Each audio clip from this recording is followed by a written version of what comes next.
Yes, hii ni sauti ya Easymonde aka AI wa Kinyalu. Kazi yangu AI mimi ni kuuliza maswali tu, na maswali kiukweli ninayo mengi sana, lakini hii ni swali moja tu, yaani swali moja. Swali ni moja tu. So chap tuende tukajue swali la leo linasemaje. Sasa swali la leo linasema hivi: je, Mungu yupo? Je, Mungu yupo? Kwenye mabano thibitisha.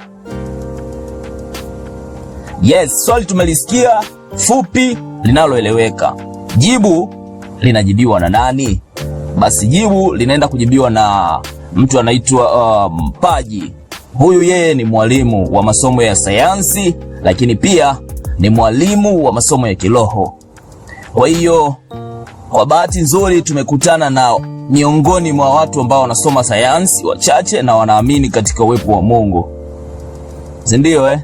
Tukamsikilize Teacher Mpaji, yeye anajibu gani la swali hili.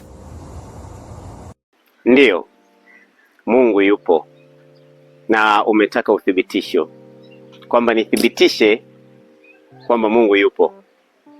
Sasa sijajua, je, unataka umuone au umsikie au umshike ndipo uamini kwamba Mungu yupo?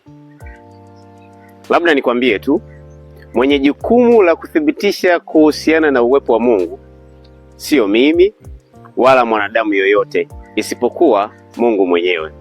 Mungu ndiye mwenye jukumu hili la msingi la kuthibitisha juu ya uwepo wake, na ashukuriwe kwa sababu amekuwa akifanya hivyo hata kabla ya kuumba misingi ya dunia hii.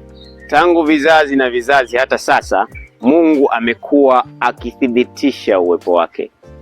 Amekuwa akithibitisha uwepo wake kwa namna mbalimbali, ikiwemo kuutumia uwezo wake alionao kufanya mambo ambayo sio ya kawaida, mambo ambayo ni nje kabisa ya upeo wa fikra za mwanadamu kujua mwafaka wake. Ndiyo maana leo hii ni rahisi mwanadamu kuelezea sababu ya kifo, lakini ni vigumu mwanadamu kuelezea kwa akili zake za kawaida, huku akitoa uwepo wa Mungu kwenye akili yake. Ni vigumu kwake kuelezea mwanadamu alitoka wapi. Anapojitahidi kwa kutumia akili zake kuelezea chanzo mathalani cha mwanadamu, ndipo unaletewa stori za kwamba mwanadamu hapo zamani alikuwa nyani. Nyani akawa anabadilika hatua kwa hatua na baadaye kuwa binadamu. Lakini mwanadamu huyo hawezi akakupa majibu ya kuridhisha kwamba nyani sasa huyo yeye alitoka wapi.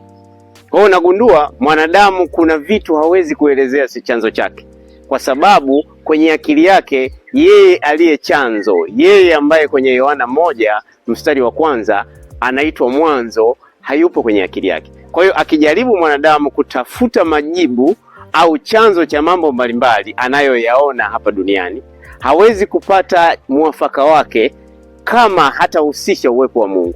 Kwa hiyo hilo tu linatosha kuthibitisha kwamba Mungu yupo. Sasa kama nilivyokuambia tangu awali kwamba jukumu la kuthibitisha kuhusu uwepo wa Mungu sio la kwangu kama ulivyonitaka nithibitishe. Maana umesema thibitisha. Sasa hilo sio jukumu langu mimi. Jukumu langu mimi, labda kama unataka uthibitisho wa ziada, personally unataka Mungu afanye vitu vya ziada kwako wewe as individual, labda sasa mimi kwa nafasi yangu kama mwalimu ambaye Mungu ameniweka kutumika kwenye hili eneo, nikuelekeze, nikupe maelekezo au nikufundishe nini ufanye ili umkaribishe Mungu adhihirike kwako kwa namna ambavyo yeye ataona itafaa wewe akili yako kuamini kuhusu uwepo wake.